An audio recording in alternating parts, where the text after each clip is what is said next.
grandpa on it. Anything I said, I stamp on it. Hey everyone, welcome back to my channel, or welcome to my channel. If this is your first time here, don't forget to like, comment, and subscribe what you think about the tutorial. So we're going to jump right into it. The first thing that we did was bring in the backdrop. So I do own majority of my backdrops, but some of my backdrops I do get them from a third-party vendor, which is a good friend of mine, it's like a vendor friend. And what I do is I rent them directly from him, and I paint it, I do everything for it, and I bring it in. But this specific set is now one of my sets that I have in my inventory. So with our backdrops in the back, if you're wondering why we didn't use any screws or anything like that, we have Velcro in the back of our backdrop. So the rougher side goes on the backdrop, and then the softer side goes on the leg for the backdrop.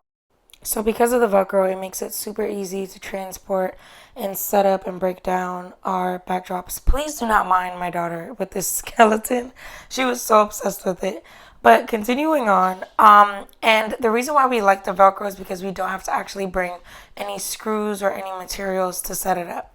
So here I am just inserting the balloon garland. This time I did not put the mini ladder like I usually do when it comes to this setup, and that's just because I didn't want it to fall forward too much. It still did, and it still gave a really full look. I just didn't want it to fall too much forward. So what I like to do is when I first come, I like to at least put in one piece of the balloon garland and then just kind of like assess where I want to go with it. So I like to take a look around at like the space I have and all of that. So that's why you'll see me put that one thing in, and then I like walk around and do everything else. So when it comes to putting the balloons on the bottom, I do not have any gafting tape or suction cups right now. So what I had to use was the blue painter's tape on the floor to just protect the hardwood on the floor. And then I put these sticky command hooks over it. This way it makes it super easy for whoever is cleaning up the balloons to rip them off. And it's actually so easy that I actually had to end up moving this setup because it wasn't aligned properly. But I didn't want to say anything because Amari already helped unload the whole thing, and I was just grateful that he did. So I just let him leave with Aaliyah, our daughter, and I just did it myself. So I readjusted and stuck it back to the floor, and then I just kind of repositioned the camera. So that's why there was like that little shift.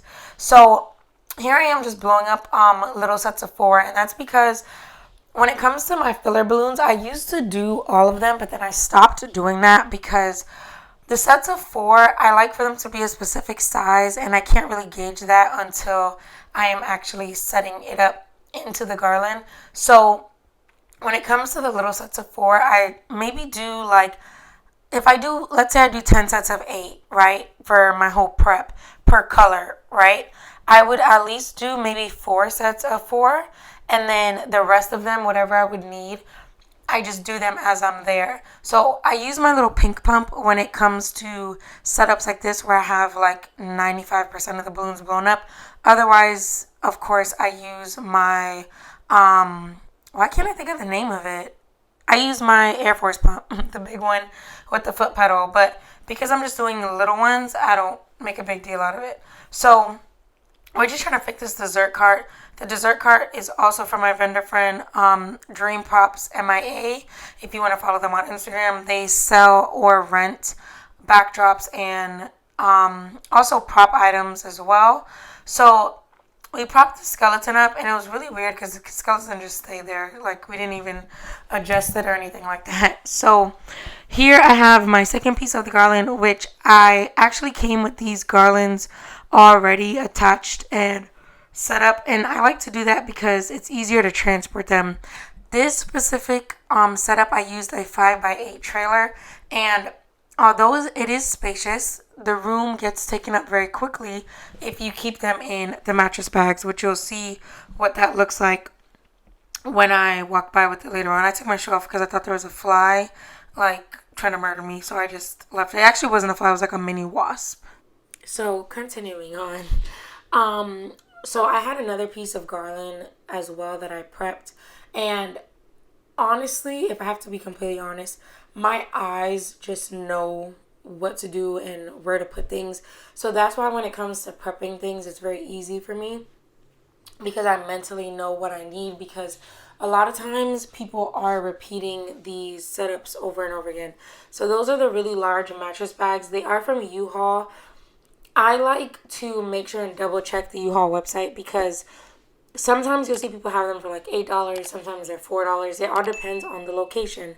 I did not know that at first, so I used to just kind of order them from all over the place. But now I know to keep the orders at the same location. So here I am just adding in the garlands for the ceiling. So when it comes to ceiling garlands, I like to do them in their sets of 8, and then I take 4 sets of 8 and put them together. Anywhere between 3 to 5 sets is okay.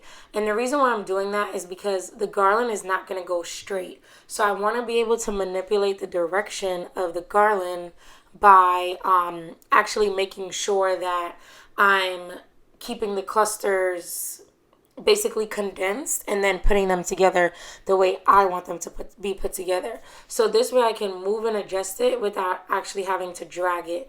And the way I'm actually getting them to stick up into the ceiling is by taking the magnets.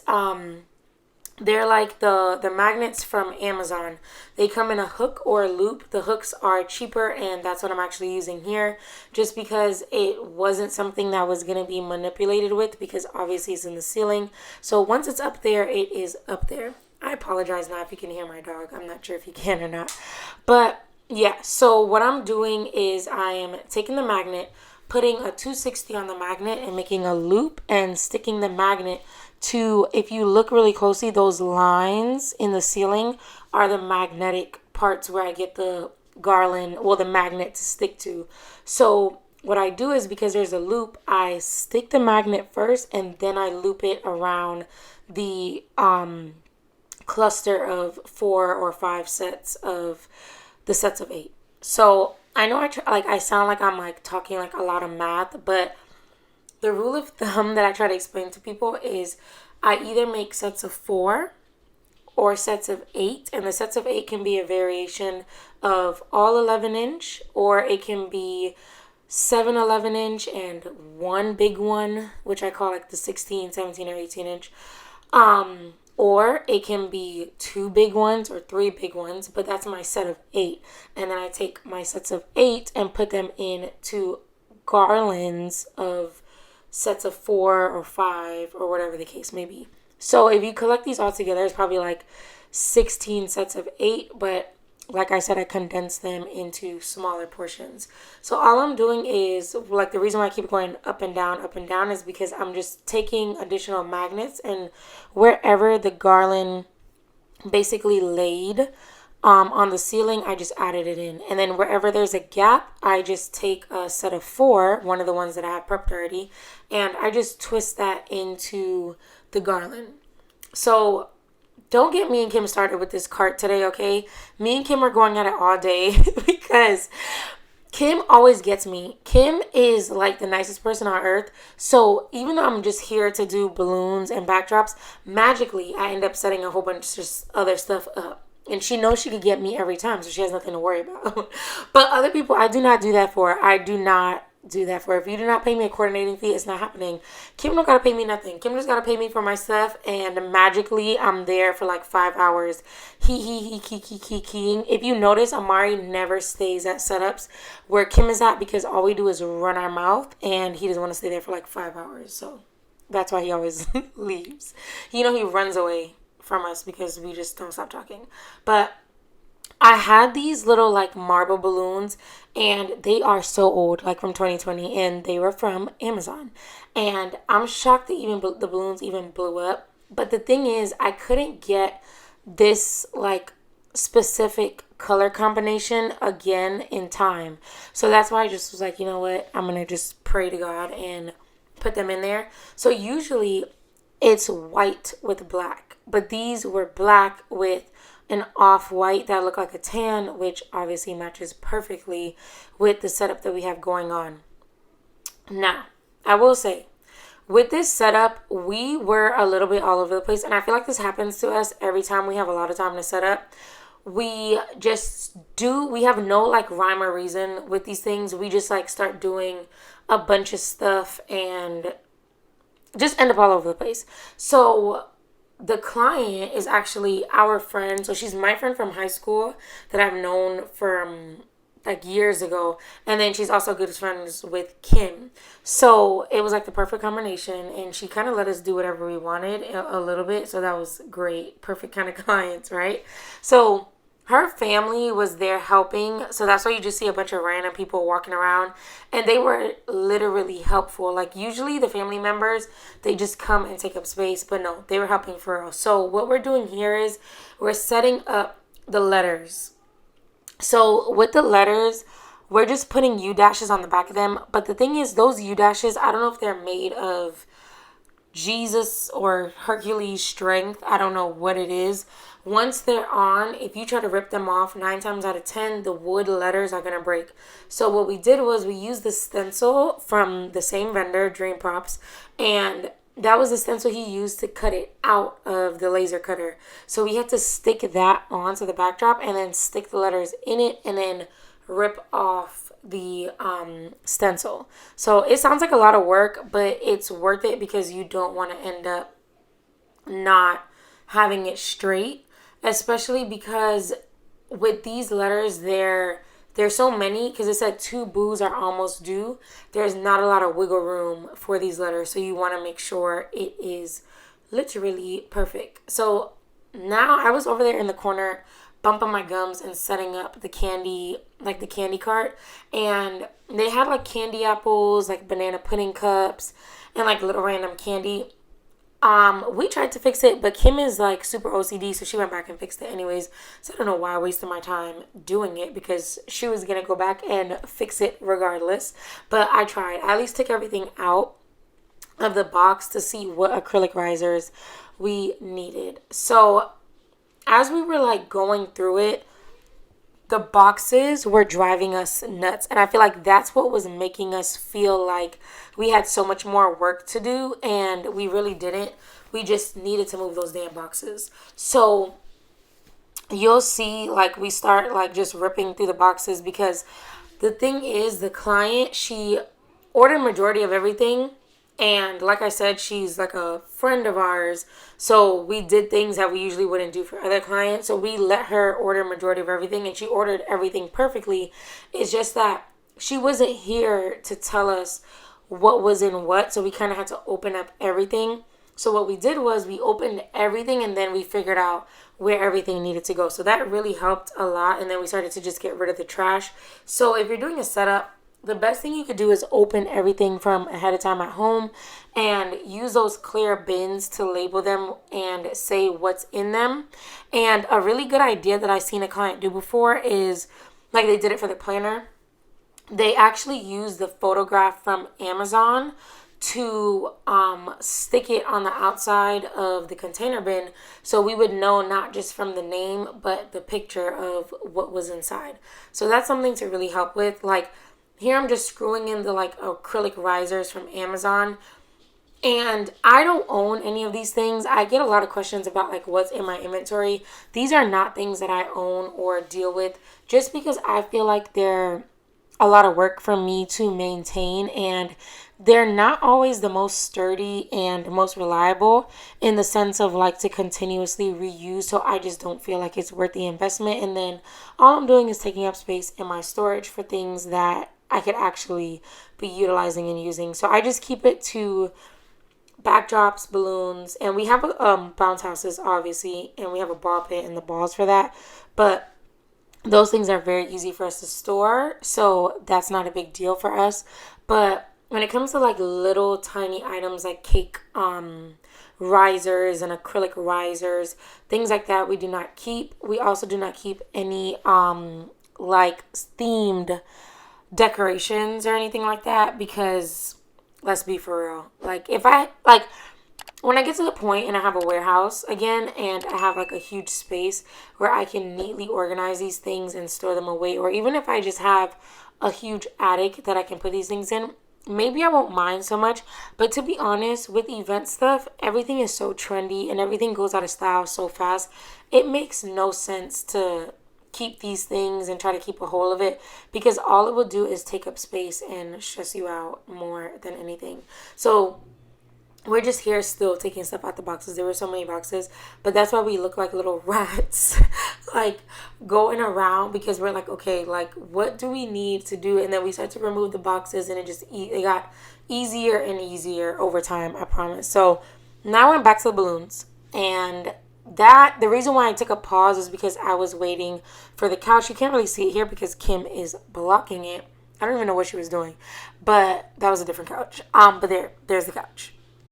All right, so like I was saying earlier, I kind of just gauge things with my eyes.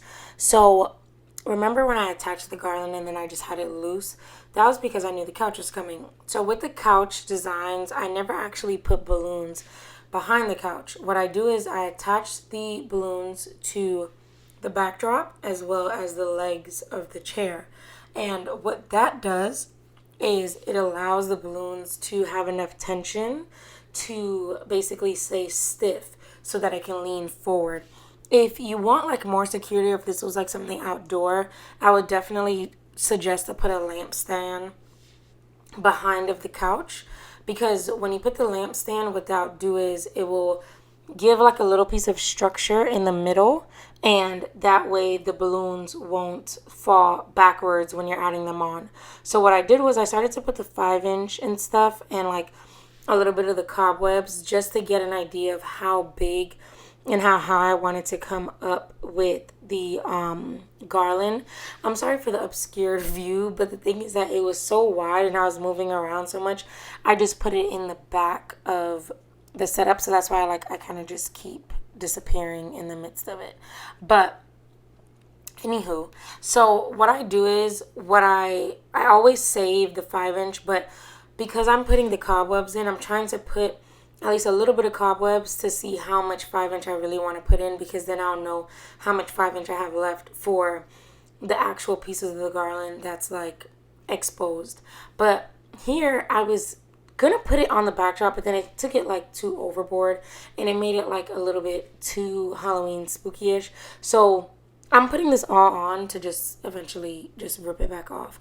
And the way I got it to stay was, obviously the wood letters have glue in the back, like the little glue dots, and that allows the wood letters to rise up a little bit. So what I do is I hook the cobwebs behind it, and that way it just will allow the cobwebs to sit in it. But I just ended up ripping it off and just keeping it in the balloons and off of that main backdrop anyway. So now I am building up the couch. So the reason why I said like before is the reason why I'm saying that I didn't actually have to put anything behind it. That's because it was mainly because it was indoor. I'm sorry, you guys know I'm Esau, so I don't know why I said because like 4 times. But it's because it was indoors, so there's nothing that would really mess with it at all. So I'm putting in the 5-inch now to basically the part of the garland that's fully exposed that doesn't have any cobwebs on it. So I am a 5-inch girly. I love 5-inch. I try not to overdo it. Obviously it's different if you're putting like a whole 5-inch like mini garland, but that's not what I was doing. I was just putting them in. So my rule of thumb is if you want to do a light amount of 5-inch for the decor, you want to do 1 set of 4 for the 5-inch per set of 8. If you want to do more than just a normal amount, you would do 2 sets of 4 per each 1 set of 8.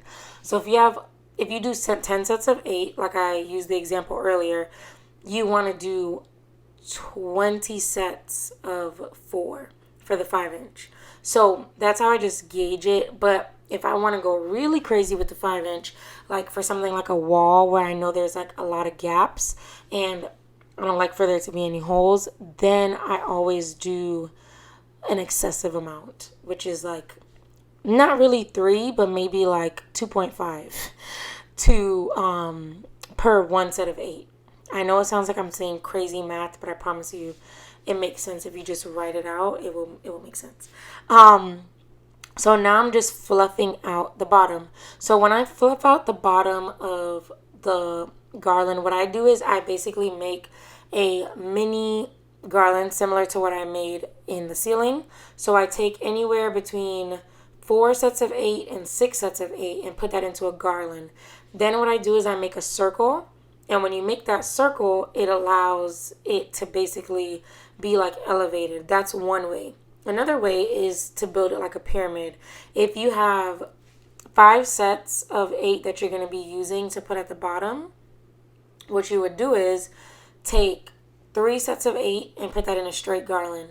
Then take 2 sets of 8 and put that on top and string that in with the 260 and then put the 1 set of 8 on top. So now you used 5 sets of 8 and you built it like a pyramid. And then what you would do is you would basically spin it around until you like whichever direction that you want to connect it to the bottom of it. I used to be one of those people that have a scanty bottom. My whole garland, like all my garlands used to be scanty. But I used to have a scanty bottom for my decor and my garlands, and that thing drives me absolutely insane. So now I like to make like a kind of like a bed of balloons on the bottom of any garland that is starting or finishing, and I do that by either doing the example I just did, or if it's not as dramatic or spacious of a design, I at least use sets of 4, and I'll just put the 260s on. Like I take 260 and I'll put a set of 4 on one side and a set of 4 on the other side and just twist that in. So it all depends on like the look and style you're going for. This also obviously had a lot of volume, so that's different. So I basically only use 2 jumbos for this design. You'll see one back there in the white sand color. And then I also put one for the black, and then that was it. I am terrified of 24-inch balloons. And when I say terrified, I'm not scared of them popping. I'm scared of how they make things look. Because sometimes ain't nothing wrong with your garland, and you will put too many of those things, and then now you need to create so much volume around it just to make it stay in or look like it's supposed to be there. So, not a huge fan of them. I kind of like putting them towards the back of the garlands. That's why it looks like that. The person in the blue shirt was like kind of blocking it, but when she moves, you'll see it. There you go. I like to put the garland in the back. I mean, the big balloon in the back of the garland instead of putting it towards the front, because then I just feel like it looks too bulky. So, like I said, we had a lot of help. So the client's family was putting, I think that's her niece, was putting the cobwebs up in the garlands, and I really appreciate that because the cobwebs are a nightmare. And if everybody knows, if you've ever used them, you have to stretch them out. Like they come in like these little balls, and then you have to stretch it out. And I don't really think there's any way to pre-stretch them because it might like just tangle. So you will spend about an hour just stretching out cobwebs when you're doing anything that has to do with these cobwebs. So here I am just finishing off the 5-inch, filling in any little gaps that I see. But the colors I used in these were Reflex Gold by Sempertex, White Sand by Betallic or Sempertex. It's the same thing. Then I used Burnt Orange by Tuftex. But I did not have any 5-inch for the Burnt Orange. Just because the colors changed and adjusted last minute, I wasn't able to get them. But I did have Terracotta by Betallic, and it's Betallic. Yes, it's by Betallic, and honestly, it looks the same. Especially because it was 5-inch, it really didn't make that much of a, like you couldn't really see at all if you ask me. Maybe like a slight difference, but the normal eye wouldn't really be able to see that. But yeah, so basically once all of this was wrapped up, I just continued adding 5-inch and cobwebs and finished it off. Skeletons in here sitting down? Still abusing. What do you need me to do? What? Your language. No, this is not the official video because you're gonna take one. Look at you being a. Yep. The demon herself. You see these little crows on the table? That's who Kim is. Kim's soul is in these crows. You want it inside? Oh, that'd be cute still. Right? Look. What? Omar, come on, this door open, please. You heard about this, and Yes. this looks great, and that looks. Like caca? I told you these spider webs. I told you. I don't think I'm gonna tire. The spider web? Yeah.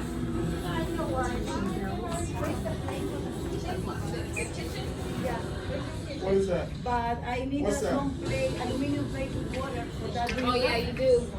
I put everything here. Hi. Sit over here. How cute. Right there. Should we put some drinks in? Do we have four pans? She said they have coolers back there. All the drinks should be back there. Yeah. But I'm saying they need to go so it can start getting cold. They should sit now. Yeah. Do they have all these? Not the skeleton doing a split. Is this skeleton supposed to be like that? I like that. This is Kim's little station.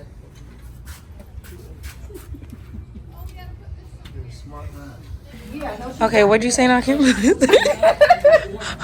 I'm concerned. All right, hold on. Let's look at this. I'm gonna show you the cake now. Did she send a video? Oh my god, this is so cute. The way you were explaining that, girl. It did sound right. No.